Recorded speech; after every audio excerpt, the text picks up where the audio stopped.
those who've spent decades demonising Australian coal have gone all quite honest this past week. Have you noticed that?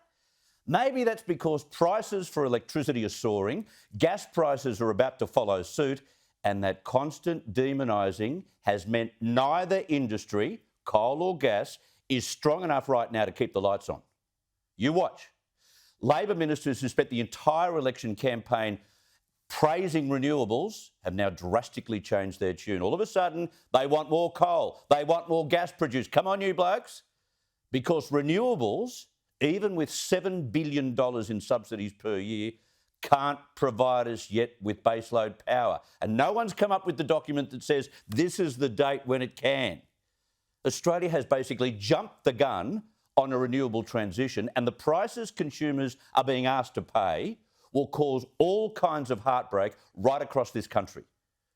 Now, to explain how we've reached this point, this crisis, and how we get out of it, I'm joined now by former advisor to John Howard and now New South Wales Minerals Council boss, Steve Galilee. Steve, good to see you. Thank you very much for your time. I've got to say, how did we get to this point? Can you just explain? Well, I've heard 50 different versions of this through the week, but really, how did we get to this point where prices of both are about to soar and we have a danger of not being able to power our household? Well, what we're seeing right now, Chris, is a sneak peek of what is going to happen if we try and replace what some people say is the old with what some people say is the new. We're seeing basically supply and demand. I mean, we're reducing supply of electricity in our grid right now. We're not replacing it. The technology that is supposed to replace it is not ready yet, and demand is continuing to increase. So we are starting to see now, right now with our energy crisis in Australia, what we are going to experience well into the future, particularly if the coal-fired power plants here in Australia, particularly in New South Wales, are closing before what is supposed to replace them is ready and able to do what those coal-fired power plants can do. Spot on. Someone has finally explained it so we can all understand it. Demonising of coal, would you agree with me that that has contributed to the soaring of prices and the lack of supply we have?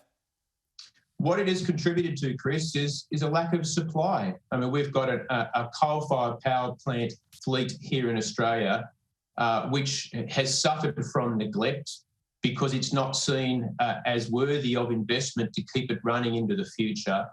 And as a result, we're seeing some of the outages that we've seen over the last few weeks or so, which is constricting supply of electricity into the grid. Now, those coal-fired power plants will shut eventually. What is the biggest risk to our energy grid? That they shut before what is supposed to replace them is ready. So we all want lower emissions. We all want more efficient and more reliable and more affordable energy. But rushing the process before the technology is ready is putting all of it at risk.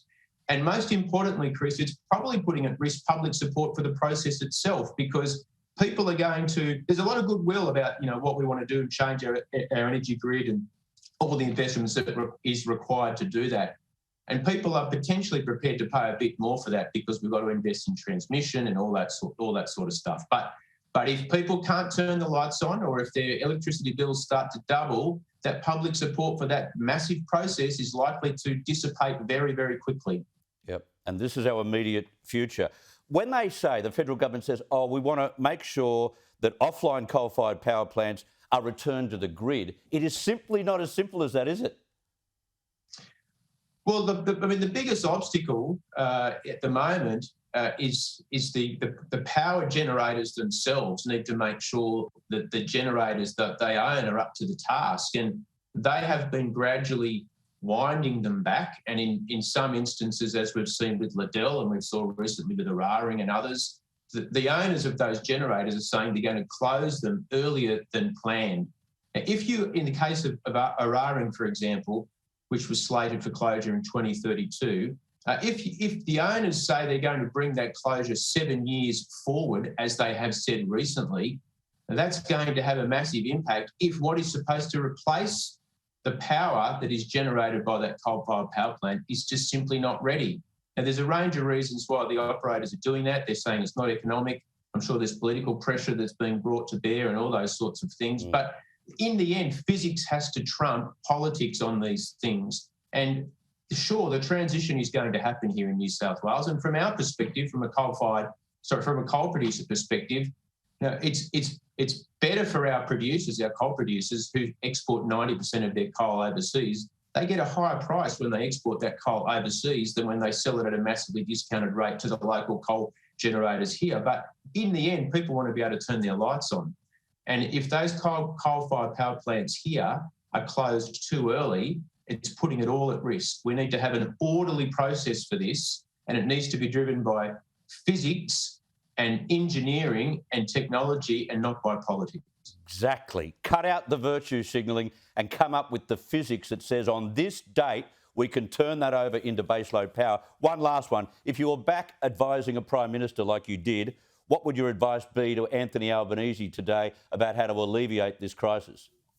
Well, slow and steady is going to win this race. If you rush this process, you will lose public support for the transition that is happening here in New South Wales. And not only that, you will risk jobs and investment because our economy will be plunged into the dark if the technology that we are promised to replace these coal-fired power generators is not ready or it's not up to the task when they're turned off. Well said. Steve Galilee, thank you very much for your common sense. Thank you, Chris.